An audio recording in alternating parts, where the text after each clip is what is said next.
narito na naman tayo para sa isang napaka-sweet, nakakapanabik at sobrang trending na love story nila Kalingap Jomar at Carla. Ay aking makilala. Para sa pagpapatuloy ng ating love story ay napanapanabik nga ang mga susunod na mangyayari dito sa ating video na ito dahil maraming mga revelasyon na mangyayari at ito nga ang magdidikta kung ano ang mangyayari sa mga future na adventure ng love team na ito.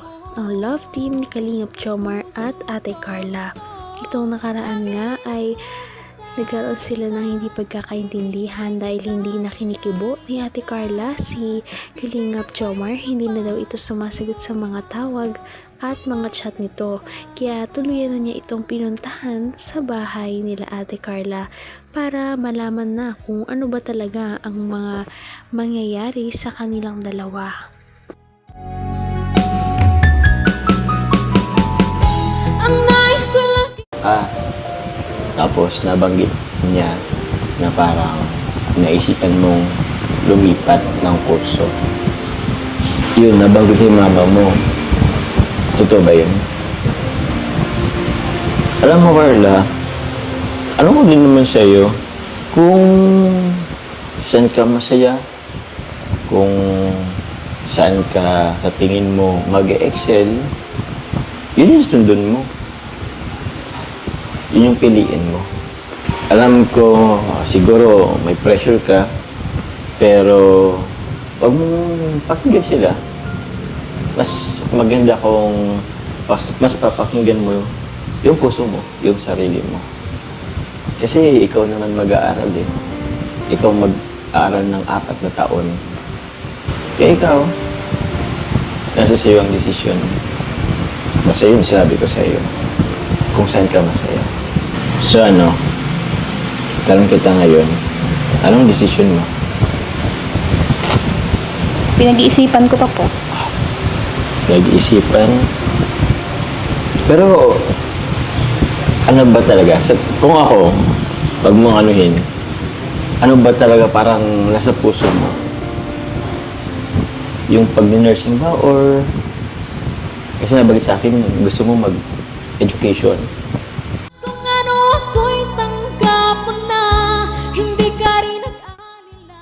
Ito nga kaya ang problema ni Ate Carla dahil kahit na sinabi na niya ito ay parang hindi pa rin talaga mapakali ang dalawa, parang may tinatago pa rin si Ate Carla na hindi niya nasasabi.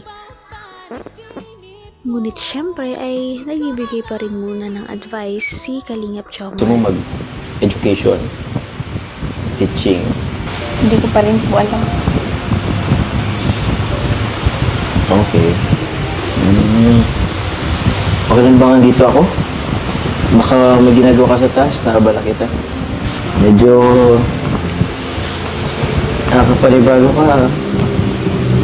Okay lang ba? May nagawa ba akong masama?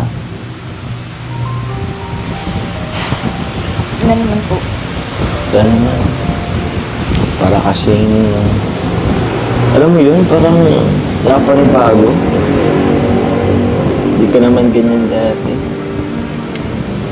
Okay ba tayo? Okay ba tayo?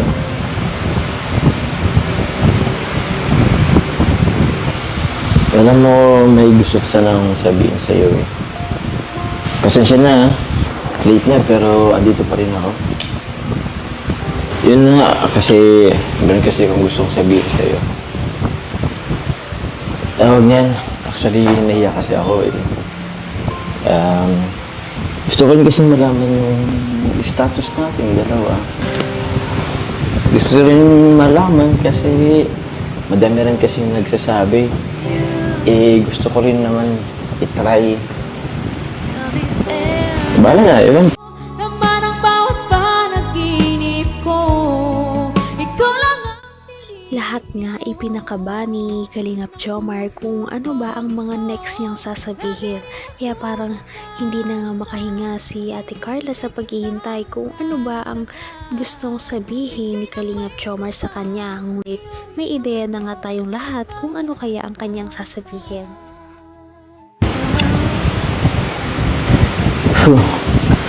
Kasi nga itong buwan ng August, hapon actually, Girlfriend's Day. Kaya nakabahan tuloy ako eh. Teka lang muna. Take lang po. Ha? Okay naman. Carla.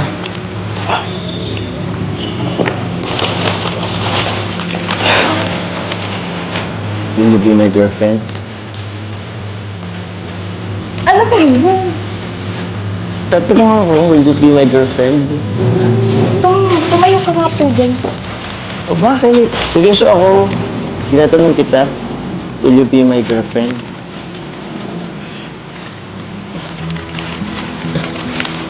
Upo ka lang muna. Aba, ayoko. Hindi ako upo hanggat di mo sinasagot yung tanong ko. Carla, will you be my girlfriend?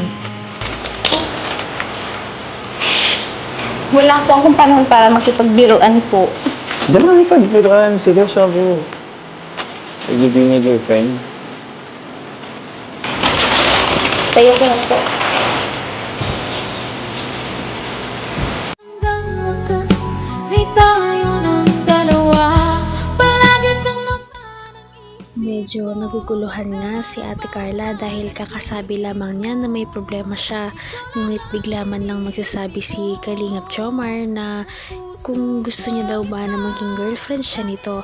Kaya parang nalilito nga ang lahat dahil parang may problema na si Ate Carla, ay parang binigyan niya pa ito ng parang another na iisipin, kaya hindi alam ni Ate Carla ang uunahin.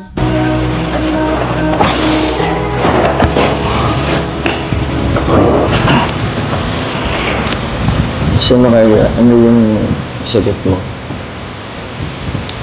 Alam niyo naman po yung sitwasyon ngayon, di ba?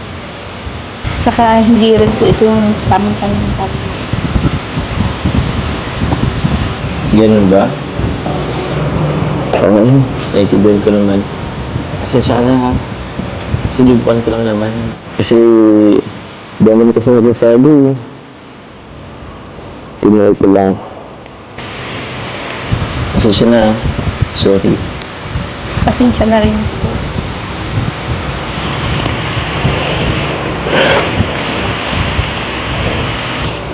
Gabi na po. Gusto niyo po ba kumain po? Pag siguro. Kasi, bisikleta talaga. Tsaka, parang hindi matapos mo na yung ginagawa mo. Mauwi na din. Mauwi na din tayo.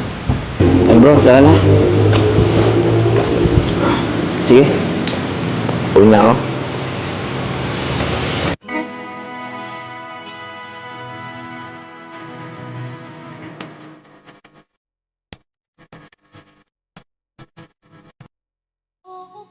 Nakakagulat man pero maintindihan din naman natin si Ate Carla kung bakit ganun ang kanyang nasabi.